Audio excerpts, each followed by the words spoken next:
like a Hellcat.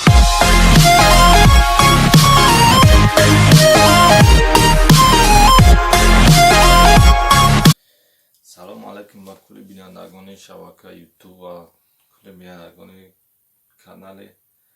ده برادران. زنده باشین هم کسا دستگیریتون انتظارم. اشمو دستگیری ایمو ویدیوی نو انتظار شین انشاءالله. کانال با نام خبرهای اسلامی خیلی فعالیت میکرد با چند ماه دیگه بود مقصد فعالیت نمیکرد انشاءالله که سری بشه به یک چند سبب ها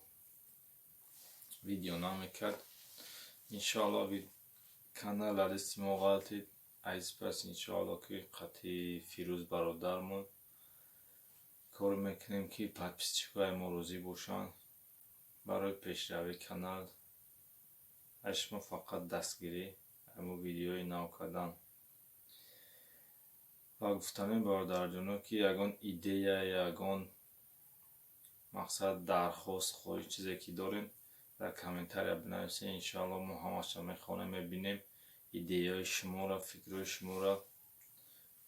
بعد ویدیو مون میبریم انشاءالله.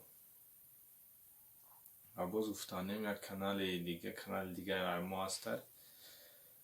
امین قطعی دنیا بومو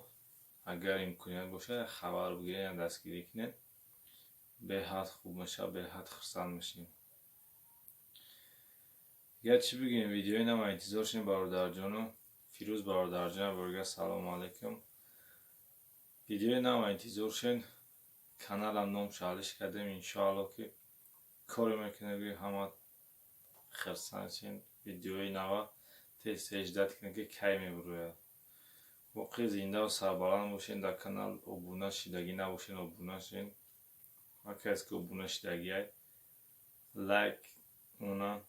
مقصد گپای خوب در کامنتر بنویسین گپی بیزیب نویسین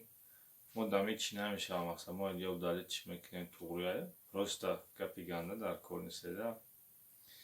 خطون احتیاط کنیم بچه‌هایی که در غریبی هستند بچه‌هایی در داخل وطن برادرها همتون خطون احتیاط کنین واقعی زنده و سربلند باشین دستگیری کنین گپاتون در کامنتر بنویسین خداوند نگهبان یک شما باشین.